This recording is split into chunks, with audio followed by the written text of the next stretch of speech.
The delivery filled with warm sunlight, Gilly carried a small tray and walked over to Jin, who was standing by the window with his arms crossed. She gently said, "Young master, the sword garden is buzzing. Everyone is astonished by your achievement." Jin turned slightly, his eyes gleaming with doubt. "Is that so?" he mused, his gaze directed out the window, his voice carrying deep contemplation. The first patriarch, father, and sister Luna. Throughout the history of the Runcandel family, only 3 people became 5-star knights at the age of 15. On the tray Gilly was holding was a piece of bright red strawberry tart. In his mind, Jin was engrossed in analysis: 5-star swordsmanship, 4-star magic, and 4-star dark energy. Becoming a 5-star swordsman was something even he hadn't expected. He simply continued practicing the lightstone exercise as usual. Sitting quietly in the training ground, with his sword neatly placed in front of him, a powerful surge of energy suddenly burst around him. He had unexpectedly reached the 5-star level. Returning to reality, Jin continued his train of thought. It seems that if one of the 3 powers I possess, namely dark energy, magic, and aura, becomes stronger, it will affect the remaining powers. Previously, even in a state of dark energy overload, I was still able to open a path for aura and mana flow. Since I am the only one who possesses all 3 of these powers, there is no information available, but I am certain that these 3 powers are definitely connected.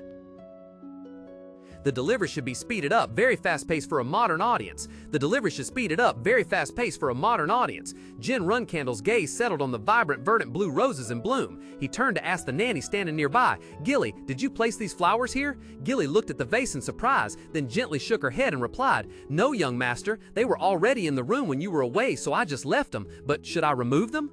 Jin walked closer, observed the flowers carefully for a moment, then casually said, "No, leave them be. There's no magic or curse upon them." "I understand, sir." Gilly bowed slightly. Jin turned, sat down on the red velvet armchair, exuding confidence and calculation. He crossed his legs, his sharp gaze distant as he looked through the window. "In any case," he began, his tone contemplative, "with my becoming a 5-star knight at 15 now revealed, my brothers will gradually grow anxious, even Joshua, who has been nominated as the next patriarch."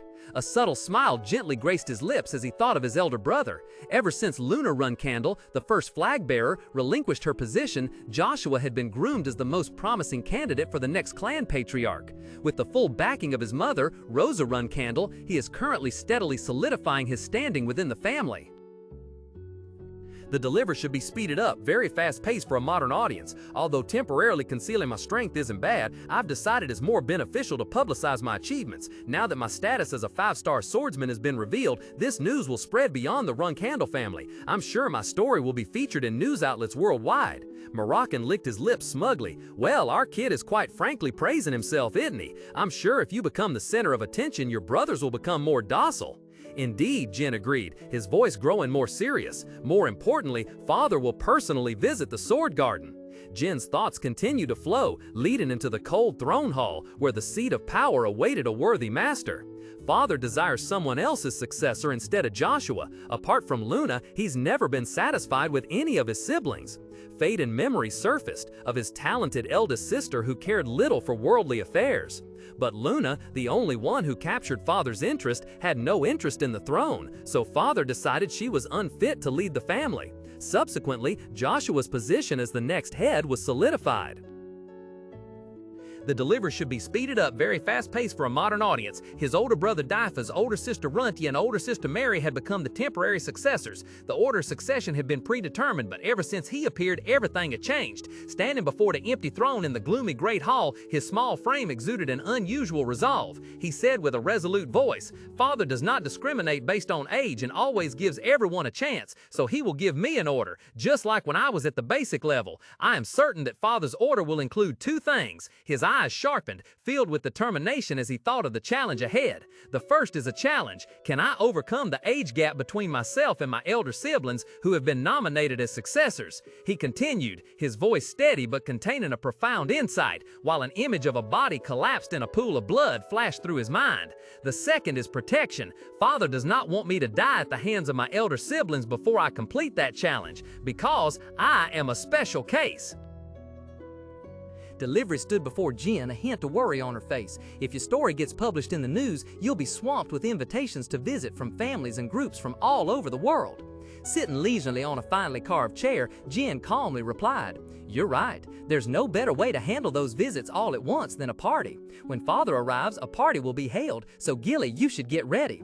He paused, his gaze growing more serious as he glanced at Moroccan, who was in his black cat form, sitting on the table. "You must keep a special eye on Moroccan. It'll be the end of us if he secretly transforms into a human and blends into the party. Do you understand?" The black cat sitting beside them flinched.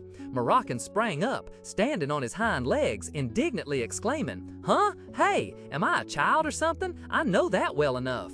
While Moroccan was still sulking, Gilly simply bowed respectfully. "I will obey your command, young master."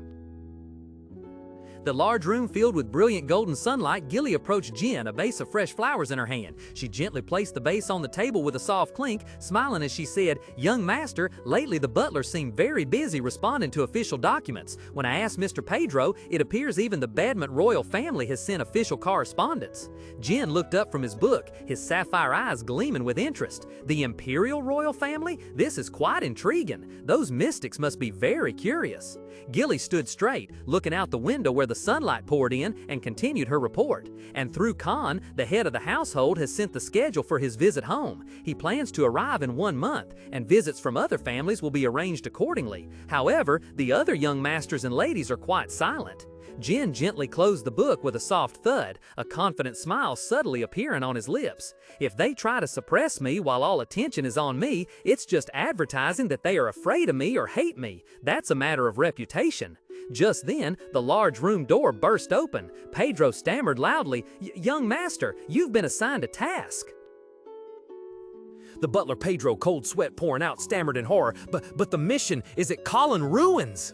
In another room, Rosa's fury erupted like a storm. A terrifying pinkish-purple aura emanated from her, making the entire room tremble. Her eyes blazed, her voice sharp as a razor. She roared, "How can you, who call yourselves flag bearers, do something like this, sending the youngest to Zipple's territory? What on earth are you people?" The heavy meeting room door creaked open. Inside, the air was thick with tension. Rosa sat imperiously on the throne, her cold gaze sweeping over her children standing before her, paper strewn across the floor, evidence of her recent rage. She let out a soft sigh, her tone heavy. "So, you're here." Jin replied, "Yes, mother." Runcandel stood in line, her long silver hair obscuring half her face, her gaze fixed on the ground, silently enduring the storm from her powerful mother. The delivery should be speeded up. Jin Runcandel stood silently, his shadow cast long on the gleaming marble floor. From the opposite side, Rosa's voice resonated, cold and authoritative. "I hear your next mission is at the Collon Ruins, isn't it?" Jin replied briefly, his tone devoid of emotion. "Yes, I heard." Rosa declared definitively, "That mission is canceled. You will never go to Collon." The sudden decision startled Mew and Anne, who was standing nearby. "Mother!" "Silence!" Rosa roared, her eyes blazing with anger, a murderous aura filling the space. "You bastards only think about how to kill my youngest." Facing her mother's wrath, Mew maintained her pride, asking with a tone full of surprise, "Mother, is it strange for us to try to kill the youngest?" Anne immediately chimed in, her face full of defiance. "Exactly. Honestly, I don't understand why you're protecting him." Anne's reply added fuel to the fire, stunning her as she met her mother's knife-sharp gaze. "What did you say?" The tense atmosphere, Mew spoke, her voice resolute yet tinged with indignation. "I still find it hard to believe, and I bet the main reason you're here to scold us is because both you and father have implicitly encouraged the struggles among us siblings. Isn't it true that our family always needs competition? I'm sure you know everyone here grew up in a fiercely competitive environment from a young age." "Yes, mother. How many times have I been sent on harsh missions right after reaching the intermediate rank?" The space plunged into heavy silence at Mew's questioning. Rosa merely listened in silence, her face hidden in shadow, revealing no emotion. A moment later, she slightly raised her head, a cold smile fleeting across her lips. "All right, you all are right. Competition is necessary, regardless of the method or means. But has any of you ever achieved the feat of becoming a 5-star knight at the age of 15? Rosa's question was like a splash of cold water on Mew and Anne, stunning both of them. Mew stammered, "Huh?" Rosa's gaze swept over her astonished children, then she coldly declared, her voice sharp as a blade, "The youngest is different from all of you. If you achieve accomplishments similar to your youngest sibling at a young age, I will protect you in the same way." Meanwhile, Jin remained silent, his face calm and unruffled, as if his mother's words were entirely within his expectation. The delivery should be speeded up, devoid of warmth. Seeing you two in this state, even after becoming flag bearers, I truly have no regrets whatsoever. In other words, you two are not worth my protection. Maya gritted her teeth, the pride on her face replaced by unconcealed fury. Beside her, Anne stood stunned, her face pale with shock and hurt. Rosa shifted her gaze to the group standing nearby, her voice still steady but full of weight. As for Runtia, Ran, and Vigo, since you three are also flag bearers, you must also bear responsibility for the chaos those two caused. Runtia will discipline herself for a period, and Ran and Vigo, each of you will return one family sacred sword that you possess. Vigo couldn't believe his ears, stammering,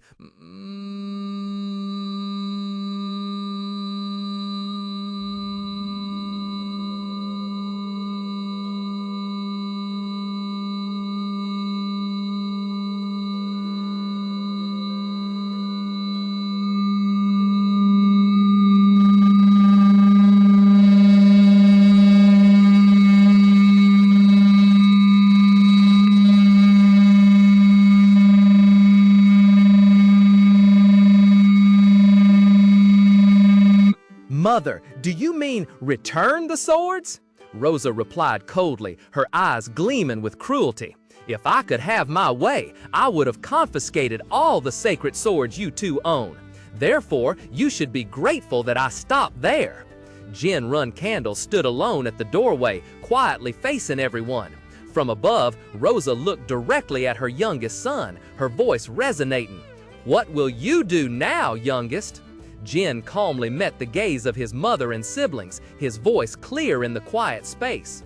In a situation where I've dragged even unrelated siblings into this. The delivery should be speeded up, thinking to herself with expectation, show me how you will handle this situation. Jin faced his mother, the surrounding atmosphere fallen silent. He called out, his tone calm, Mother. Rosa looked straight at her son, her deep eyes revealing no emotion. Speak, son. A faint smile appeared on Jin's lips. He replied with confidence, I truly like the mission my sisters assigned me. The atmosphere grew tense. Rosa placed the report on the table, her sharp gaze piercing into the void as if seeing through Jin's very soul. You mean even knowing what the Collon Ruins are like?